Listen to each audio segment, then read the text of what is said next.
நிகரான தலம் எது அப்படின்னு சொல்லுவாங்க. கோயில் நகரம்னாலே கும்பகோணம் தான் அப்படின்னு சொல்லுவாங்க. அதனால தான் கோயில் நகரம் கும்பகோணம் அப்படின்னே சொல்லப்படுது. கோயில் நகரம்னு கும்பகோணம் சொல்கிறோம் இல்லையா, அப்பேற்பட்ட ஊரில் எங்கே திரும்பினாலும் கோயில் தான், எங்கே திரும்பினாலும் கோபுரம் தெரியும், எங்கே திரும்பினாலும் சுவாமி விமானம் தெரியும், எங்கே திரும்பினாலும் தீர்த்த குளங்கள் தெரியும். அப்படி இருக்கிற கும்பகோணத்தில் மிக முக்கியமான க்ஷேத்திரம், மிக முக்கியமான ஸ்தலம் ராமசுவாமி திருக்கோவில். ராமபுரான் அவதரித்த அயோத்திக்கு இணையான திருத்தலம் அப்படின்னு இந்த கும்பகோணம் ராமசுவாமி கோவிலை ஸ்லாகிக்குது ஸ்தலபுரம். மாதம் புனர்பூச நட்சத்திர நாளாக இருக்கட்டும், நவமி திதியாக இருக்கட்டும், ஏராளமான பக்தர்கள் ராமரை தரிசனம் பண்ணுறது தொடர்ந்து வழக்கமாகவே இருந்துட்டுருக்கு. இங்கே வேண்டிக்கிட்டா சந்தான பாக்கியம்னு சொல்லப்படுற புத்திர பாக்கியம் கிடைக்கப்பெறலாம். நல்ல வாழ்க்கை துணை, நமக்கு ஒரு கணவனோ அல்லது மனைவியோ அப்படி கிடைக்கிறதுக்கு உண்டான ஸ்தலமாகவும் இந்த ஸ்தலம் திகழும்.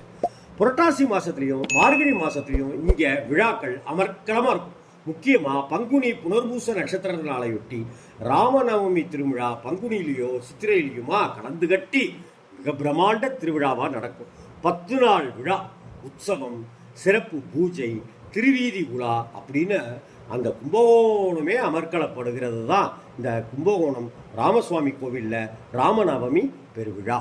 கோயில் நகரம் கும்பகோணத்தில் முக்கியமான வைஷ்ணவ ஸ்தலங்களில் முதன்மையானதுன்னு சொல்லப்படுறதும் இந்த ராமசுவாமி கோயில் தான். கோயிலோட மதில் கோபுரம் பிரம்மாண்டமாக இருக்கும், நம்ம பிரமிக்க வைக்கும். மண்டபங்களும் தூண்களில் இருக்கிற சிற்பங்களில் இருக்கிற நுட்பங்களும் ரசனையோட நேர்த்தியோட வடிவமைக்கப்பட்டிருக்கு. ரகுநாத நாயக்க மன்னரோட ஆட்சி காலத்தில் இந்த கோவிலுக்கு எண்ணற்ற திருப்பணிகள் செய்யப்பட்டிருக்கு, கோவில் விரிவுபடுத்தப்பட்டிருக்குன்னு கல்வெட்டுகள் சொல்லுது. ராமரும் கிருஷ்ணரும் எப்போதுமே கொள்ளை அழகுதான்.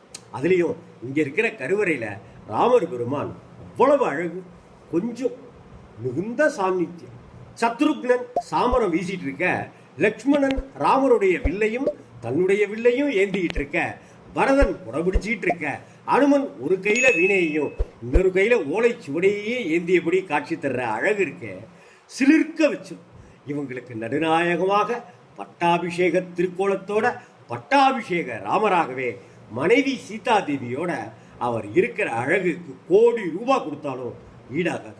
வாழ்க்கையில ஒரு முறையாவது கும்பகோணத்துக்கு ராமசுவாமி கோவிலுக்கு அவரை கண்ணார தரிசித்தாலே நம்ம குடும்பத்தில் ஒற்றுமை தவழ ஆரம்பிச்சோம். அன்பான அனுசரணையான கணவனோ மனைவியோ கிடைப்பது உறுதி. துன்பங்களையெல்லாம் தொட்டச்சி தூர எரியக்கூடியவர் ராமபிரான். இழந்த பதவிகளையெல்லாம் மீட்டு தந்தருள்வார் ராமர். அப்படித்தானே இழந்ததையெல்லாம் மீட்டெடுத்தார் ராமர் இல்லையா? ராம நவமி நாளாக இருக்கட்டும், அல்லது புனர்பூச நட்சத்திர நாளாக இருக்கட்டும், அல்லது நவமி நாளாக இருக்கட்டும், ஏதோ ஒரு நாளாக இருக்கட்டும், எந்த நாளாக இருந்தால் என்ன, எல்லா நாளும் ராமர் நாள்தான்.